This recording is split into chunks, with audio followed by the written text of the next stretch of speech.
Welcome to the Brian Buffini Show, where we explore the mindsets, motivation, and methodologies of success. Here's your host, Brian Buffini.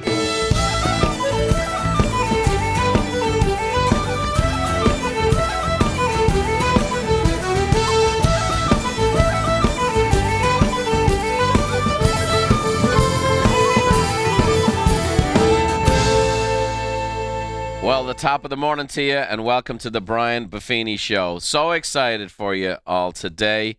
Bringing back to the show a man who's just become a good friend, and it's Jon Gordon. Jon, top of the morning to you, bud. Brian, great to be with you, and I love that music to start the show. That's the best. Right? A good prayer and a bit of Irish music, and I could take on the world, you know? Now, Jon has been a frequent speaker at many Buffini & Company events over the years. You know, we met 13 years ago. And it's just kind of cool that a connection that was made backstage has turned into just a really cool friendship and a lot of trust. And Jon is a guy that I trust. And a best-selling author, great speaker, the Positive You podcast. I've had a chance to appear on that a few times. And written over 20 books, 8 of them bestsellers. The Energy Bus, The Power of Positive Leadership. You know, every time I interview a famous athlete, they always refer to Training Camp, by the way. That's always their go-to book, and we've featured many of Jon's books in the past. There's a brand new book coming out today as this podcast is released, and it's called The Garden.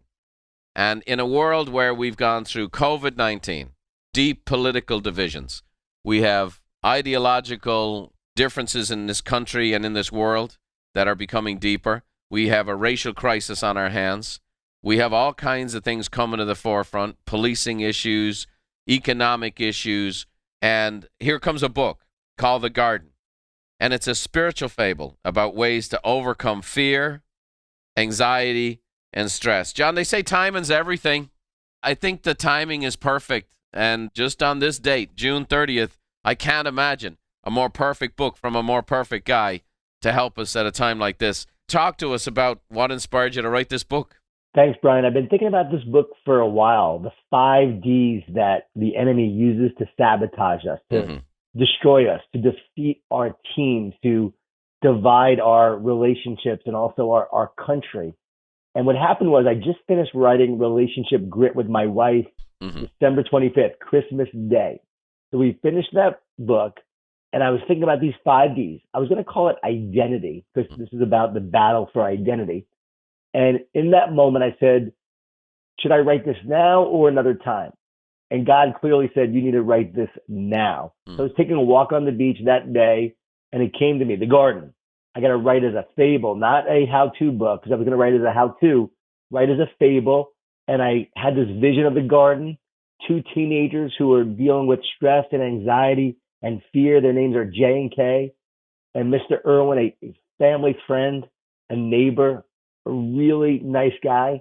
He then introduces them to his garden in the backyard where he recreated the Garden of Eden. And from that backdrop, he starts to teach them the lessons that will help them overcome the fear and the stress and the anxiety and all of the forces that are against them. It really is a battle of good versus evil. And it sounds crazy when you hear it, you know, in that framework, when you start talking about the battle of good and evil, like, is there really a battle of good versus evil? But you can look around the world, you can look at what's happening, and you can see that there is evil that exists.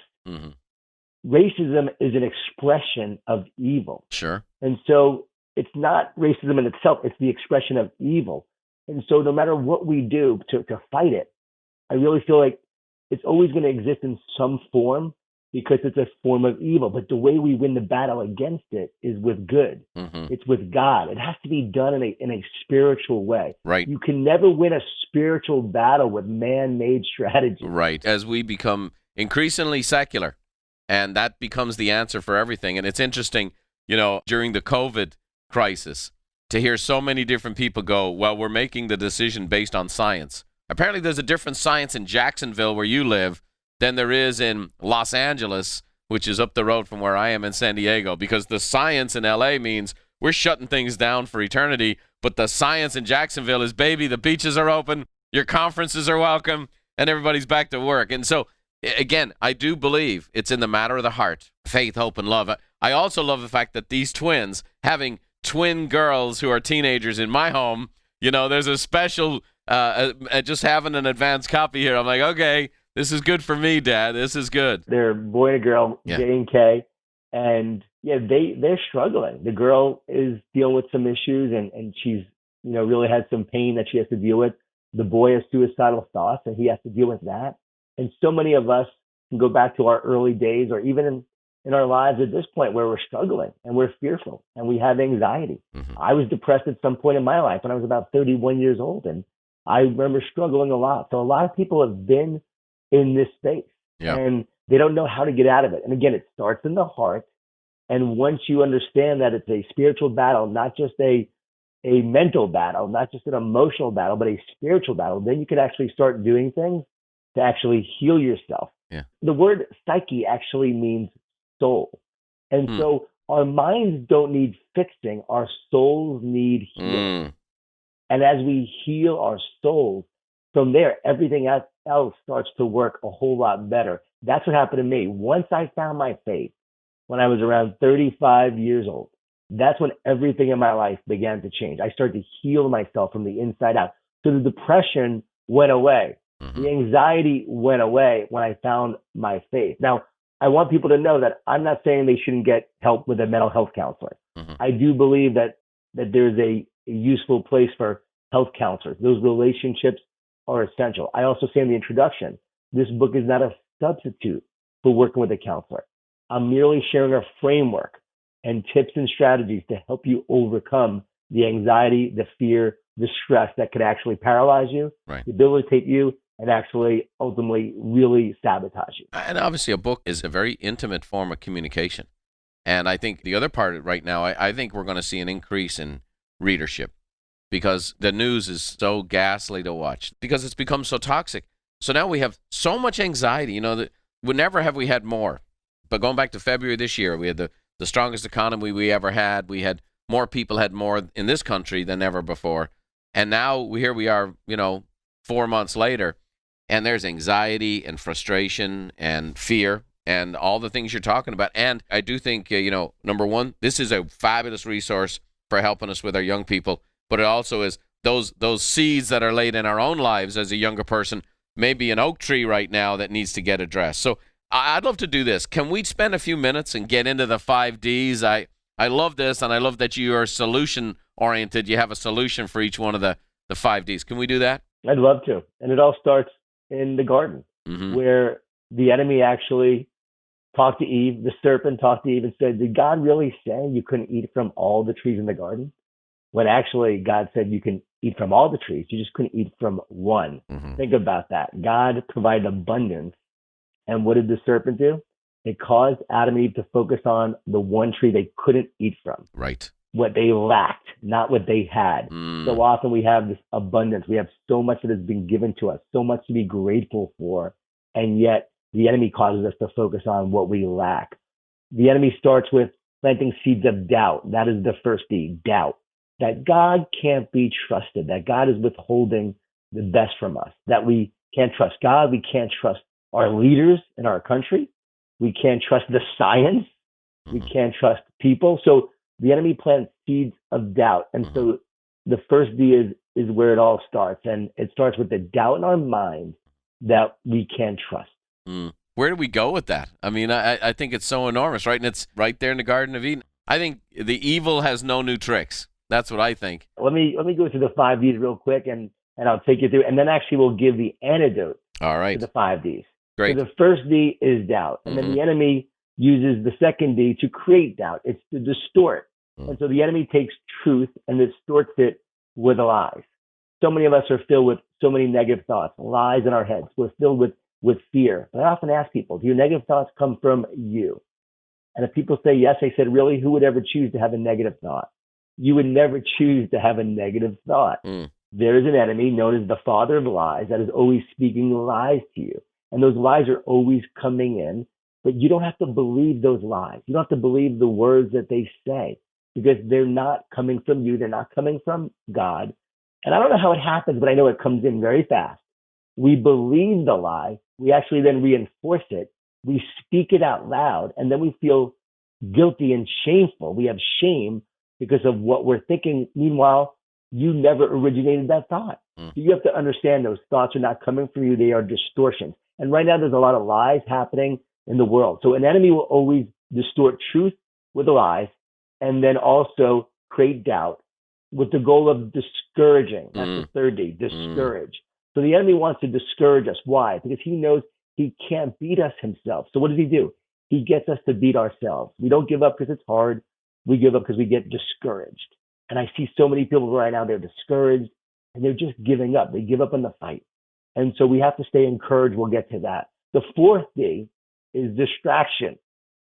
Distractions are the enemy of greatness. And you are seeing distractions in the media, distractions on social media, distractions that cause us to look outside of ourselves instead of inside. We're not looking at our heart. We're not focused on God. We're focusing on all the distractions, all of the news, all of the challenges, all of the discrepancies in the science, all of the discrepancies that we see in the world, all of the fights and the arguing and so forth. A new video shows up today, another one tomorrow, and we are distracted. But also sometimes we're distracted by good things. In the garden, it said that the fruit looked appealing. She thought it was appealing. And so often things look bright and shiny and appealing, and we think they're something we want, but they're not really. The shiny object syndrome, right? We chase it around. We want the car, we want the beautiful house, and it's great to have all those things. But if you're sacrificing your happiness to get those things, if those things are more important than your relationship with God, then it's actually going to be something that's harmful to you. So anything that keeps you from what matters most and your relationship with God really is a distraction. So you have to understand that. And because of those four Ds, the doubt, the distortion, the discouragement, and the distractions, what happens is we then get divided. That is the fifth D. And the enemy's whole goal is to divide us and separate us from God. That is the enemy's goal, and from each other. Sure. And you can see that even more now than ever. We are divided as a nation. We're divided in so many ways among races now. What's going on with everything that's happening? So the enemy is trying to divide us. We're divided by political party. And so the word anxious literally means divided. Wow. We wonder why so many people are so anxious. We feel divided from ourselves, from each other, our relationships, and from God. Social distancing. Think about that. Stay isolated. We are now separated in so many ways. Right. And so you could see these 5 Ds wreaking havoc. I can't believe I wrote this in December. Maybe you all the way to didn't. January 8th. I know. Actually, that's a good point. Yeah. I really didn't. God, I wrote this book in literally, 2 weeks before January 8th. God gave me the words. It flowed through me. It was like the energy bus. What happened there, and that book's gone on to sell over 2 million copies. It felt like that again. Like I was writing a book that was meant for this time and for it to come out right now when so many people are struggling with this. And so I'm really concerned when I see so many people taking the bait of hate and then they get divided. And we have to recognize that this is the enemy's game plan against us. This is how the enemy wages the battle. There is no other way. You said it. There's no other way. There are no new tricks. These are the 5 Ds. So it's doubt, it's distortion, it's discouragement, it's distraction, and it's division. And the enemy uses those 5 Ds.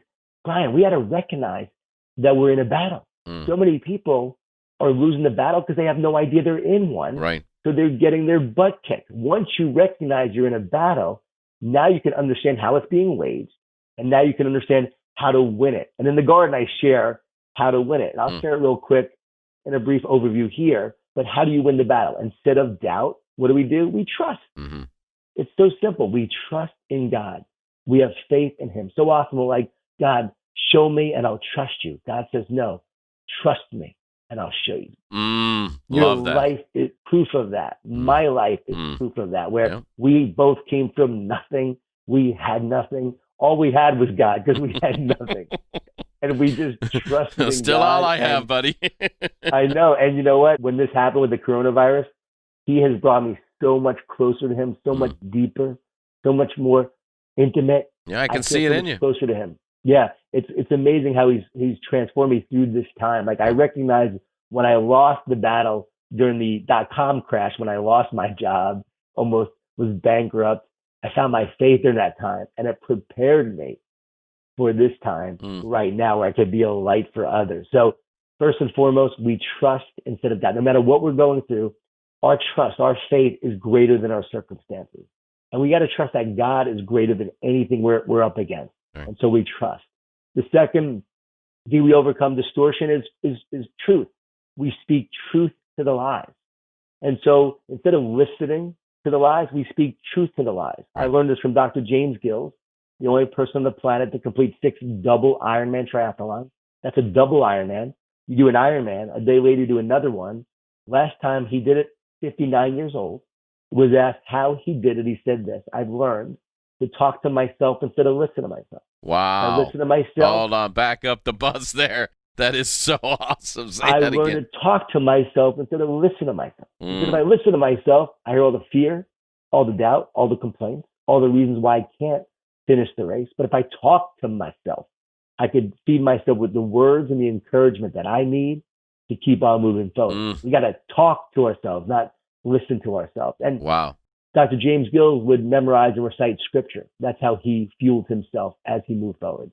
Those are the most powerful words. But if you're not a believer, if you're not someone who has that faith tradition, pick the words that encourage you on this journey. The word encourage means to put courage into. Right. And so put courage into yourself. It's funny you talk about this. I was mentioning to you, we launched this program called the 5 Circle Fit. It was kind of a free program we made available to whoever wanted, just to get through Corona and the stay-at-home orders and so on and so forth. We've had almost 2 million people tune in on this Facebook Live every Friday. Wow. And over 100,000 people have downloaded this program, just using it every day. And we start out spiritual. So we started people out. Here it is. Read Psalm 23 every morning. And I've gotten just hundreds of emails, and people say, I haven't read the Bible since I was a kid. But, I'm reading this stuff, and the word that keeps coming up is, this is so true. I can't believe this was written thousands of years ago. And they're reading Psalm 23 to start their day off. And I'm just doing this to try to hold our community together, realtors and people we coach and train. And they're like, man, this is great. Getting exposed to something that is true, that's timeless, that's seen many a recession and war and battle. They say the truth's an anvil that's worn out many a hammer. It's great. And I was just thinking about this, John, as we dive into number 3 here. The doubt, distortion, discourage, distract, divide. As I'm looking at this, and I'm sure this is very obvious to you, that's kind of like an ever-creeping, ever-growing. It's almost like the vine in the garden, and it's like it starts out with a little doubt. That's the seed, and then the distortion becomes those are the green shoots, and then the discouragement, it starts to spread, and then distraction. Now you're not looking at what you should be looking at, and then here's the division, and the garden's divided, and I see this as a growing thing, right? So it seems like to go back to it, we got to go back to the start, which is the trust, and then the truth. Talk to me about discouragement and what's the antidote there. I feel like you've spent the last 15 years of your professional life helping people with defeating discouragement. That's my mission. Give people hope for one more day. We don't give up because it's hard. We give up because we get discouraged, as I said earlier. And the word encourage means to put courage into. So when you encourage yourself, you're putting courage into yourself. When you encourage someone else, you're putting courage into them. We know Truett Cathy said, how do you know if a man or a woman needs encouragement? If they're breathing. We all need encouragement. Our good friend Zig Ziglar, we would always say when asked about motivation, come on, Zig, motivation doesn't last. He'd say, neither does bathing. Yeah. Well, you have to do it every day. Right. We need to encourage ourselves every day. We need to encourage others. And it's so important. It's interesting. You go back to Jesus in the wilderness after he was baptized, and the devil takes him into the wilderness for 40 days. And what does he do? He starts lying to him, tempting him, and so forth, speaking lies to him. And what does Jesus do each time? It is written. It is written. It is written. He responds each time with it is written. What he was doing was he was speaking truth to the lie. It's so wild. He was giving us a game plan thousands of years ago for what we're experiencing right now in our life. It's very practical. Like this is something I want to, like, no matter what religion you are, if you can see this, it is so clear that we are facing a battle of evil, and he gives us the plan to win it and how to overcome. So practical, so powerful. Well, let's talk about you for a second, okay? So you're the guy who's encouraging everybody else, right? You're on with me. You got this great attitude. You got the enigmatic smile that can light up a room and the whole thing. Now, this particular year, you make a lot of money millions of dollars speaking on stage, traveling all over the world. And right now, unless you're going to speak to 10 people, you can't do that. They won't allow you to do that. Basically, they've taken your livelihood away, and here you are being a light, powering up other people, giving good energy, doing podcasts, interviewing Matthew McConaughey and whoever else on your show. And you. And so here's the deal. What do you do? I mean, specifically, what do you do to stay so encouraged? So many people are kind of feeding off you, Jon, and yet here you are. On one hand, your whole livelihood's gone for now. So what do you do to stay encouraged? Yeah, I've lost probably about $1 million this year. Yeah. Just as of right now, who knows how much it's going to be going forward. Yeah. But I would not allow that to keep me from doing the work I'm here to do. The vision and the mission remains the same. Even the goals may have changed. The number goals may have changed. The vision and mission remains the same. And how am I doing it? I'm actually just using technology, podcasts, and Zooms, and have found other ways to make a difference. You said to me, and I love this quote, I've adopted as my own. It's so good. It is one of the best I've ever heard. Stars shine the brightest in the darkness, and positive people shine the most through adversity. And when you said that to me, I said, you know what? I am going to shine through this time. So my motto became win today. That's how I've gotten through this. Win today. Do not worry about tomorrow. Just win today and win the next day. Win the day after that. If I win each day, I'll win the future. And what does that look like? It looks like you living your mission. It looks like you staying positive every day, controlling what you control, working hard each day to build yourself, build your business, build your team, just focusing on that. And I've done that every day. It's amazing how many things have come my way from clients I didn't expect. Hey, can we do this online thing? I've done a lot of free stuff, but also a lot of paid stuff has come in just by staying positive. Hey, I saw your post. Really needed that today. Hey, you want to do this? It's incredible. And what I realized was people who have been listening to me for years said, hey, I really appreciate your post during this time. It's really been powerful. I haven't changed my post. The fact is they were ready. They're ready. They're in a different place right now. So what I'm doing every day is I'm just feeding myself so I can feed others. That's where the encouragement piece comes in overcoming this third D. Feeding myself every day to feed others. If you don't have it, you can't share it. Leadership is a transfer of belief. We got to make sure that we believe to share it to others. We got to have optimism. Hey, Duke University did a study on optimists. They found that optimists worked harder, got paid more, but were more likely to succeed in business and sports. And what they found was that because these optimists believed in a brighter and better future, they took the actions necessary to create it. It became a self-fulfilling prophecy. What you believe will determine what you create. It all starts in the mind, the heart. So we got to overcome these D's with optimism, with faith, with hope, with belief. And our faith has to be greater than our fear. Right. You know what fear and faith have in common, right? Besides the letter F, they both believe in a future that hasn't happened yet. So fear is believing in the negative future. Faith is believing in the positive future. If neither has happened yet, why wouldn't we choose to believe in the positive future?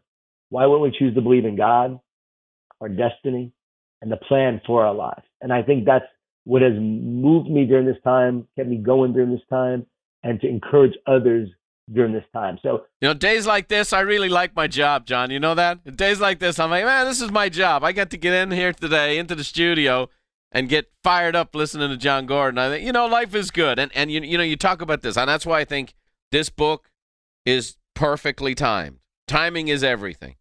And this book is perfectly timed. There's a lot of people right now just aren't sure that the future for them and their children is going to be better than what they had in the past. You remember the movie Miracle on Ice, and they replayed Jimmy Carter's speech. And, it's what we're facing is a crisis of confidence. Now, you think about it. How much real estate do you wish you'd have bought in 1980 in Jacksonville? How much you wish you'd invested in the stock market when the stock market was at about 2,000 in 1980? We have to have that faith. We have to have that belief in the future. And again, this new generation, they're going to figure things out. They're going through things. They're wrestling through things. And, it's different. And for those of us who are a little older, man, we're going to have to adjust and have faith and confidence. So we did the doubt, distort, discourage. What's the antidote for distract? Well, let's talk about the media. They are literally filling people's minds and hearts with fear and with anxiety and panic. Those headlines, the fear, all they do is want your attention. They want to distract you from what matters most. And, let's face it, if it bleeds, it leads. And we have to understand that. That's their goal. And so we have to be on guard against that. And we have to make sure we focus on what matters most. So instead of distractions, focus on what matters most. What matters most? Your relationships with each other, your friends, your family, your team, your relationship with God. That's what matters most. And what did Jesus tell us to do? Love God with all our heart, all our soul, all our mind, all our strength, and also to love our neighbors. We love ourselves. And I love this from the racial standpoint. He didn't say to love only the neighbors that look just like me. He said to love your neighbor, everyone. Love everyone. We're called to love. Let's not focus on what makes us different. Let's focus on what unites us, what brings us together. And if we do that every day and you focus on what matters most, being the best you can be, bring out the best in others, your relationship with your creator, your relationship with the people that you love, your family. If you do that, you're going to move forward in a positive way. And that's been a blessing for me during this time. I've heard from a lot of people, even though I can't travel, I've built a greater bond with my son who's been home from college. He's a sophomore. And we would have never found this time to spend together. I'm sure he's not happy he's spending this much time with me, but I know it's been good for him. Sure. And it's been good for me because, he struggled his sophomore year, going through a little depression, going through some challenging identity issues, right? The enemy's using these 5 Ds against my own son. Yeah. That's how it happens, as you know. Yeah. When you're teaching it, you're going to get hit with it. And so here I am now working with him, coaching him, guiding him, being on top of him. And he doesn't like it, but it's also making him better and helping him get to a better place. So you know what? I've lost a lot, but I've gained so much more. And that's what you have to realize. Don't focus on what you've lost during this time. What will you gain because of this time as you move forward? We can become more or we can become less. Right. And we have that choice. And I knew right then and there early on when this happened, I'm going to make this a time that I spend with my son. I'm going to invest in him. And I saw what God was doing in our own family to do that. And if you focus on what matters most, distractions won't get in the way. And distractions are the enemy of greatness. Let's remember that. That's great. In fact, I have a podcast coming up very soon on focus. So I've been doing a lot of research on it and the power of it. It's interesting. There's a story of when Bill Gates' mom figured, she was a real connector and a mover and a shaker. And she thought her son was running out of peers, which when you become the richest man in the world, you kind of are. And so she really worked hard to broker a time for Bill Gates and Warren Buffett to get together. She did it the way all moms did. She'd come together and I'll feed you. Even billionaires like a home-cooked meal. So they get together. They're in Bill Gates' mom's kitchen. These guys didn't think they had anything in common. Bill wasn't interested in stocks, and Warren wasn't interested in technology. So why should we meet? Bill Gates' dad is there. So he sits down. He just goes through a list of questions, and he asks them, let me ask you this. If you were to give me one word for your success, what would it be? And he slid a sheet of paper, and they both wrote a word, and then they slid it back. So the number one and the number two richest persons in the world both wrote the same word, which was focus. And their key to their success was focus. By the way, because of that and other things, these two struck this bond because they realized, hang on a second here, success does have all this commonality. And focus is such a huge deal. And I do believe we are living in a distracted world. I believe everything is a distraction. And there is more talented distractors than ever before. Netflix is a distraction. The news is a distraction. Hobbies are a distraction. Everything's a distraction. And what it does, it takes us away from our purpose. It takes us away from what we're called to. It takes us away from, that dynamic you're talking about, where this is what you're supposed to be doing, John. It's very easy to focus on everything else. Brian, this is what you're supposed to be doing. And that's why, to me, I've become more focused in the last 4 months with COVID and all of these things than I've been probably in the last 20 years, to be honest with you. Me too. And you know what drives focus? Clarity. When you have clarity, that drives focus action. And a lot of us are cluttered. And so we don't have clarity. And what does the enemy want to do? Clutter your mind with fear, with negativity, anxiety, doubt, news media, distractions, bright and shiny objects, all these various things that clutter your mind. And so if you can actually remove the clutter, have more clarity, and know what you're supposed to do, then you could take focus action. For me, it's a walk every morning. I take a walk on the beach. So one thing that's changed during this time, though, instead of the morning walk, I'm now doing 2 walks a day. Yeah. I walk in the morning and I practice gratitude and I pray. I get so much clarity and focus during that time. At night, I'm also doing it as well now. So I do a second walk. I'm doing about 6 miles a day, I realize. Think about how much clarity you get walking 6 miles a day, when you tune out the distractions and you just start to listen and you start to tune in, and God starts to speak through you and to you. That's where you find the ideas you're meant to focus on. That's where you get focus. So people are looking for focus. No, have clarity. Beautiful stuff. Well, let's get to the last one here, divide. What's the antidote for divide? It seems obvious, but it's obviously not, because we have a lot of division. It's unity. And I want people to know I wrote this book obviously as a faith-based book. This is my first book where I really share my faith in the story. And so I'm not apologizing for that. I knew I needed to do that, but people need to understand, like, I truly share my faith in this book. In the introduction, I actually put a warning section, because I know a lot of businesses will read my books like The Energy Bus and The Carpenter and The Power of Positive Leadership and The Power of a Positive Team. And I needed them to understand this is not like my other book. I say this is not like my other book. This is a very different book. But I knew I needed to share this, because the answer to the 5 Ds is Jesus, because he unites us back to ourselves and back to God. What happened in the garden thousands of years ago gets reconciled on the cross. And so the garden represents man's separation from God, because they believed the lie, because they were distracted, because they didn't trust in God. What happened was they took action that separated them from God. But Jesus then reconciles us back to God. And so he came to unite us back to the Father, to create oneness. So where there is division, God created a plan to create the oneness that we were meant to experience. And that's what happened to me. Once I accepted Jesus, when he became my Savior, everything changed for me, because I was now reconciled back to the Father. I had this greater intimate relationship.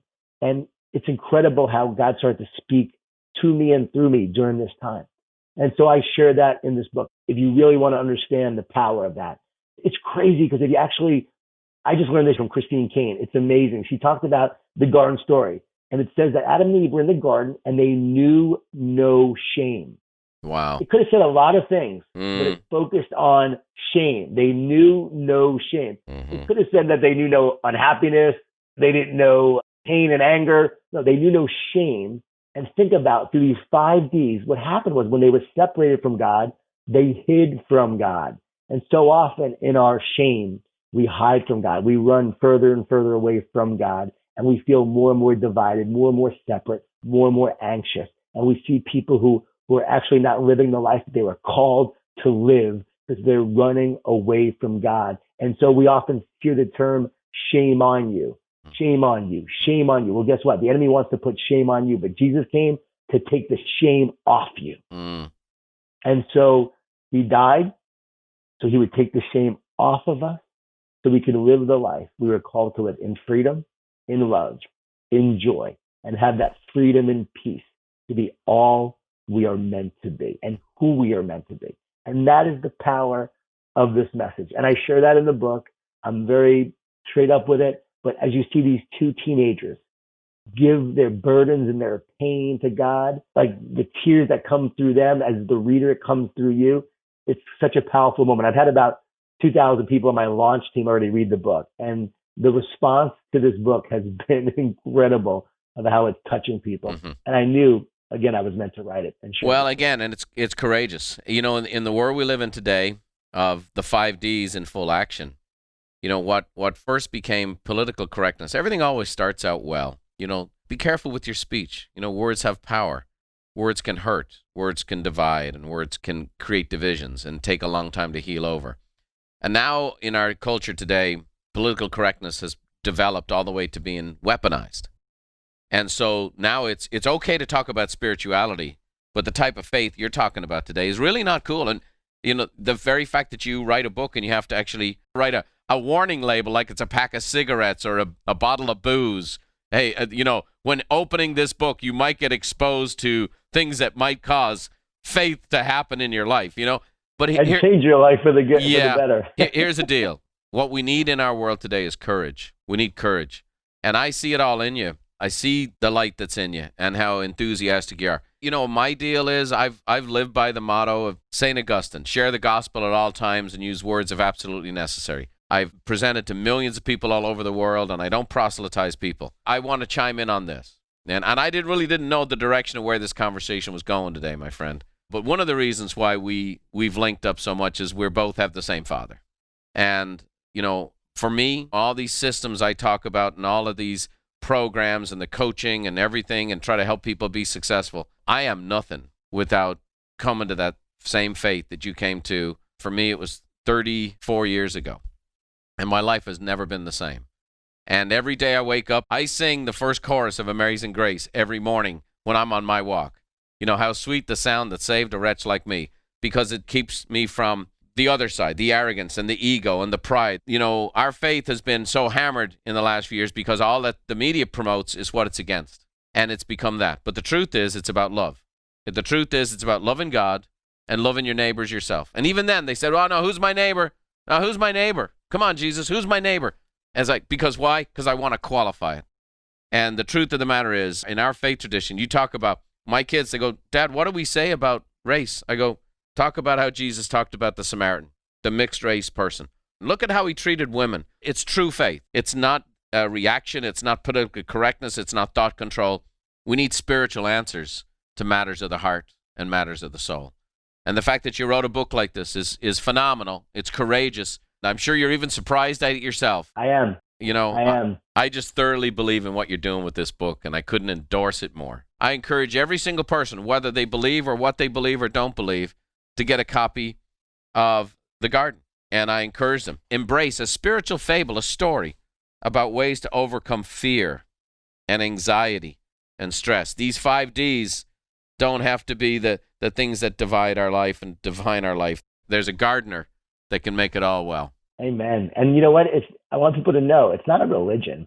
It's a relationship. Sure. So when I share this book, I'm not here trying to bring people to a religion. Yeah. I want them to experience the God who loves them, the God who is for them, the God who believes in them and has a plan for them. I want them to develop that intimate relationship with that. Yeah. And so for me, like, as you know, Jesus didn't come to make Christians. He came to make disciples. Yeah. People who loved, people who served, people who cared, people who followed his way and who understood, the greater power of the origin of all things.